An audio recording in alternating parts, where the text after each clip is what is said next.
Lembaga Pendidikan dan Latihan atau Kalemdiklat memberhentikan 13 taruna yang bermasalah. Para taruna tersebut diberhentikan karena terlibat dalam kasus penganiayaan terhadap taruna tingkat 2 atas nama Muhammad Adam pada tanggal 18 Mei 2017 lalu. Keputusan ini merupakan salah satu terobosan berani Kalemdiklat Polri, Komjen Arief Sulistianto.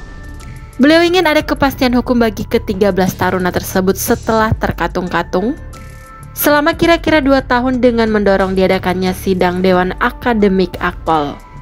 Sidang itu dipimpin oleh Gubernur Akpol Irjen Riko Amelza Daniel dan dihadiri Komjen Arief serta sejumlah PJU Akpol sebagai anggota tetap termasuk anggota kehormatan dari Itwasum, Divpropam, Lemdiklat, SSDM Polri, dan seluruh anggota tidak tetap Dewan Akademik. Adapun sidang itu memutuskan ke-13 taruna dikenakan sanksi terberat, yaitu pemberhentian dengan tidak hormat atau PTDH atau dikeluarkan dari Akademi Kepolisian. Lantas bagaimana profil dan rekam jejak Komjen Pol Arief Sulistianto? Mari simak ulasannya berikut ini. Pria kelahiran Nganjuk, Jawa Timur ini lulus dari Akademi Kepolisian atau Akpol pada tahun 1987. Komjen Pol Purnawirawan Arief mengawali karirnya sebagai polisi di wilayah Jawa Timur. Beliau pernah menjabat sebagai Kasat Serse di Polres Malang, lalu Polres Sidoarjo dan Polres Pasuruan. Tahun 1995 beliau dipindah tugaskan ke wilayah Jakarta dan sekitarnya. Ia pernah bertugas sebagai Kapolsek Kota Bekasi dan Kapolsek Metro Pasar Minggu.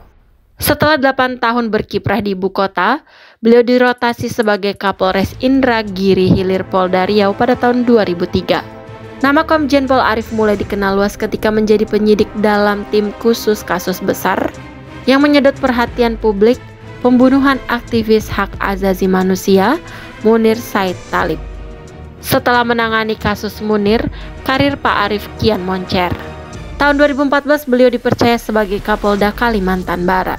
Selama bertugas di Kalbar, beliau pernah menjebloskan 2 perwira polisi yang terlibat kasus pidana ke penjara.